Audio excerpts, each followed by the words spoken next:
La terre appartient au plus fort. Les gens qui vous racontent que la terre appartient aux communautés, ils racontent des histoires.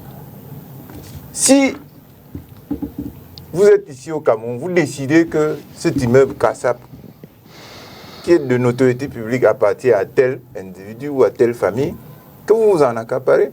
Si vous êtes fort, vous écrivez la loi que bon, à partir d'aujourd'hui, c'est chez moi. Et il n'y aura rien, parce que les gens qui viennent là, ils font les débats. Ouais. La terre appartient au plus fort. Avant, le plus fort, c'était la communauté.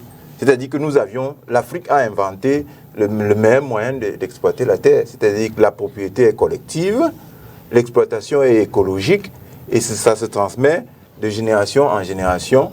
La défense de la terre, elle est faite de manière collective. L'exploitation, l'affectation des terres dans nos communautés avant. Je ne connais pas très bien le système chez les populations qui migrent, bon, mais elles aussi, elles ont des choses qui sont similaires à celles des populations sédentarisées.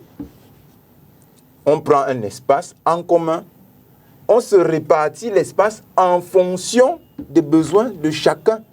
C'est-à-dire, s'il y a une famille, la famille de M. Youm a 100 personnes et la mienne en a 50 ou 25, on ne peut pas avoir la même superficie puisque la terre, c'est ce qui produisait l'agriculture, il faut se loger, il faut. C'est ainsi, du moins dans les communautés que je connais le mieux, que les gens se répartissaient les terres. Et quand il faut agrandir l'espace dans lequel on se trouve, pour une raison ou pour une autre, la conquête de l'espace se fait soit par la guerre, soit par la force, mais c'est toujours collectif.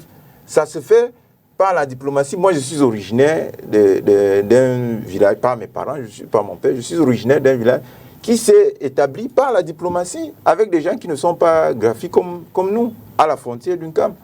On dit, bon, moi je suis marre, les gens de Milombe. C'est écrit dans l'histoire du village que c'est pas traité qu'on s'est installé là. Oui, non, c'est pas dans le nom Macombé, mais c'est voisin, c'est-à-dire que c'est la limite. Donc nos ancêtres avaient des modes d'exploitation, de création, d'occupation de l'espace qui étaient tout à fait intelligents. Donc maintenant, il y a un système capitaliste qui fait que les communautés ne sont plus propriétaires de rien du tout.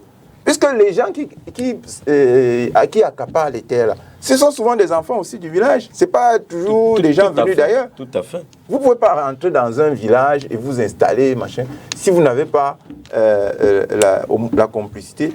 Bon, à moins que vous veniez vraiment avec les groupes là du RDPC et l'armée, et que vous rentrez tout d'un coup. Vous avez un problème avec le RDPC. Mais c'est lui qui est responsable de ça. Non. Je suis en train d'expliquer que le problème, une fois encore, n'est pas celui...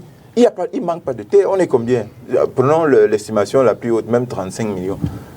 475 000 km². On dit qu'il y a des problèmes de terre. Est-ce que ça a un sens? Si on était donc les Japonais, on allait s'entretuer. On est une trentaine de millions, on a 475 000 km². Au lieu d'utiliser de manière rationnelle, etc., on voit un désordre organisé.